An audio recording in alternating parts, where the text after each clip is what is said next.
बिस्मिल्लाहिर्रहमानिर्रहीम। आबादकार दोस्तों, कणक के बारे में गुफ्तगू कंदासीं। कणक की नई लाइन जंहिंजे बारे में मां मीरपुर ख़ास में भी वीडियो ठाही आहे। इंशाअल्लाह ताला हिकु ॿिनि ॾींहंनि में असां सईदाबाद में भी वीडियो ठाहींदासीं। 60 माइल नवाबशाही असांजो इलाइक़ो आहे। हिते अॼु 7 नवंबर आहे 2025। 6 नवंबर 2025 ख़मीस जे ॾींहुं। अॼु आहे 7 नवंबर जुमे जो ॾींहुं। ही पोखी असां कई आहे ऐं ढगनि ते ॿिज कढाइण लाइ। कल्ह मां ॾाढी कोशिशि कई त असां अचूं हा, हिते मां वीडियो ठाहियां हा।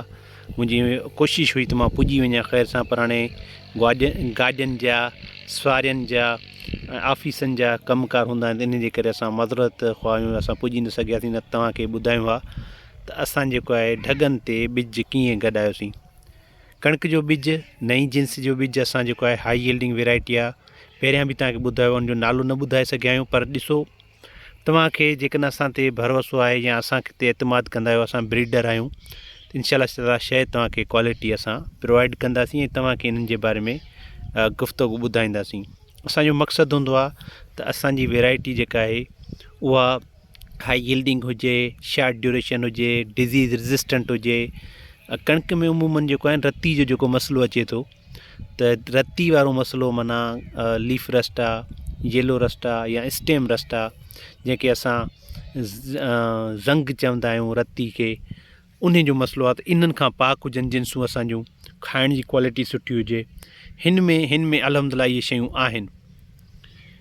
अॻु में असां वटि जेके जीन्स हुयूं जिन ते पाबंदी लॻी आहे, या जेके रस्ट ससेटेबल थियूं आहिनि, जेके रस्ट जे मतिलबु रती जी बीमारी खे बर्दाश्त नथियूं करे सघनि, त उहे असांजूं वक़्त जे हिसाब सां भलियूं जिन्स हुयूं। पर हाणे जीअं ट्रेंड चेंज थिया आहिनि, मिसाल असांजी IB3 आहे, बहितरीनु वैरायटी आहे। बेनज़ीर 2013 बहितरीनु वैरायटी आहे। उन खां अलावा कुझु ॿियूं बि इमदाद बर्दाश्त करे थी वञे, इमदाद खे बि हल्की फुल्की रती लॻंदी आहे। ऐं हींअर ही कुझु लाइनूं आहिनि जेके असां वटि माना ससेटेबल आहिनि, रेज़िस्टेंट आहिनि। ससेटेबल न बल्कि रेज़िस्टेंट आहिनि। इहे कुझु जिन वीडियोज़ ठाहींदा आहिनि, इहे ग़लतियूं थी वेंदियूं आहिनि, उन्हनि खे इग्नोर करे चवंदा कयो। सो जिन्सूं भलियूं आहिनि ॾाढियूं। निया टंडू ॼाम वारनि जूं जिन्सूं, एग्रीकल्चर रिसर्च सिंध जूं जिन्सूं पाण वटि भलियूं आहिनि, या पंजाब जूं कुझु जिन्सूं बि असांजे इलाइक़नि में, असांजे सिंध में हलनि पियूं सुठियूं।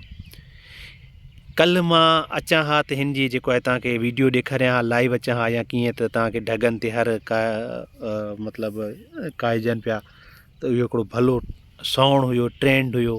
छाकाणि त असांजे जेको आहे मुआशिरे में या असांजे एग्रीकल्चर जे सिस्टम में, एग्रीकल्चर जे मैदान में घणो करे जेको आहे मशीनरी इस्तेमालु थींदी आहे, ढगा तमामु घटि इस्तेमालु थींदा आहिनि। 60 kg बीज जो आहे हुयो। पोटाश हुयो 8 kg, हिकिड़ी सुठी रेपुटेड कंपनी जो पोटाश हुयो। उन खां अलावा हालांकि मां कोन हुयुसि हिते, या असांजी पोखी जो तरीक़ेकार जेको थी वियो त ह्यूमिक एसिड न ॾेई सघियासीं, पर ह्यूमिक एसिड अवेलेबल आहे, पहिरें पाणी खे हिन ते ॾींदासीं इंशाअल्लाह ताला। बनी सुठी आहे। NPG हिकिड़ी बोरी ॾिनीसीं, पोटाश 8 kg ॾिनोसीं, ह्यूमिक एसिड पहिरें पाणी ते ॾींदासीं, ज़िंक पहिरें पाणी ते ॾींदासीं। ऐं ॿियो जेको आहे यूरिया जी ट्रीटमेंट ॾिसंदासीं। हाणे ॾिसूं था केतिरे वक़्त में ज़मीन पाणी घुरे थी न। आबादकार दोस्तों, पहिरियों पाणी जेको असां ॾींदा आहिनि, उन में कोशिशि कंदा कयो त असांजी कणक जो आहे या असांजो कहिड़ो बि फ़सुलु आहे, जेकॾहिं हुनखे बंजू ते छॾियूं था, मतिलबु हुनखे पहिरियों पाणी असां कुझु ॾींहंनि खां पोइ था ॾियूं। जीअं मिसाल कमंद पाण पोखींदा आहियूं न, त कोशिशि करे कमंद जे फ़सुल खे जल्दी में जल्दी पाणी ॾिजे। माना पहिरियों पाणी या जेॾी पोखियूं था, जिन में हुनखे बनी में, ज़मीन में पूरे करे, खिरियनि में पूरे करे हुनखे मिटी मथां ॾियूं था, त उनखे कोशिशि कंदासीं त पहिरियों पाणी 24 कलाक 36 कलाक जे 48 कलाक जे अंदरि अंदरि ॾिनो वञे। पर हाणे हिन कणक में असांजो इहो आहे त हीउ असांजो तरीक़ेकार चइबो आहे काह वारो तरीक़ेकार। काह जो मतिलबु इहो आहे, रेज वारी बनी हूंदी, उन में असां हर लॻाईंदासीं। हर में पोइ जेको आहे असां ॿिज गॾाईंदासीं, भाण गॾाईंदासीं, पोटाश गॾायूं या ह्यूमिक एसिड गॾायूं। ज़िंक असां फास्फोरस सां गॾु कोन इस्तेमालु कराईंदा आहियूं, ज़िंक असां पहिरें पाणी ते इस्तेमालु कराईंदा आहियूं। इहे शयूं जेके असांखे मिलाइणियूं हुजनि, या वथाण जो भाण असां जीअं पहिरियां मिलाईंदा आहियूं, त इहे असां पहिरियां मिलाए करे पोइ असां जेको आहे छा कंदा आहियूं जो मतिलबु हुनखे ॿनी खे हिन खे जीअं सेंवर पाण चवंदा आहियूं, फटो जेको हूंदो आहे ॾांदनि जो हर ईंदो वियो, उन खां पोइ जेको आहे हिन खे सेंवर असां लॻाए छॾियोसीं मथां। हर खां पोइ पहिरियां हाणे चयो असां गोबिल जे पोयां सेंवर जॾहिं ॿधींदा आहियूं न, त उहो मतिलबु मशीनरी वारो सिस्टम आहे। हिन में वरी इंसान बि हिन ढगनि सां गॾु हलंदो आहे, त पोइ सेंवर ॿधण में या उहो फटो ॿधण में ॾुखियाई थींदी आहे। बहरहाल high yielding, short duration, rust resistant, excellent bread quality, इहे सभु जिन वेराइटीज़ हिन में क्वालिटीज़ आहिनि। हाणे ॾिसूं था 60 kg सीड रेट आहे, 8 किलो पोटाश, NPG 1 बोरी, ह्यूमिक एसिड ऐं ज़िंक बि ॾींदासीं। ॾिसूं था हाणे छा हिन में असांखे रिज़ल्ट मिलनि था। टंडो जाम में असां वीडियोज़ ठाहियूं आहिनि, मीरपुर ख़ास में, सईदाबाद में, सेवण वारे पासे, नवाबशाह में असां जेको आहे जिते नवाबशाह 60 मील वारे इलाइक़े में असां वटि हिकिड़ी ही जिन्स आहे, नई जिन्स लॻियल आहे। IV3 जो बि हिकिड़ो बहितरीनु हिकिड़ो प्योर क्वालिटी जो ॿिज, जेका सिलेक्शन अहिड़ी आहे जेका ईअं सम्झो तव्हांखे वणंदी इंशाअल्लाह ताला।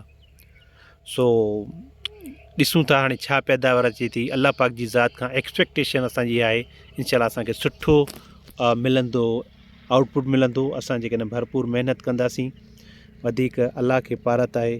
वीडियो मां यूट्यूब ते अपलोड करे छॾींदुसि इंशाअल्लाह ताला, ऐं पोइ तव्हांखे लिंक मोकिलींदासीं, तव्हांखे ॿुधाईंदासीं। तव्हां पंहिंजा कमेंट ॾिजो, असांजो कॉन्टेक्ट नंबर बि हूंदो, तव्हां असां सां कॉन्टेक्ट करे सघो था।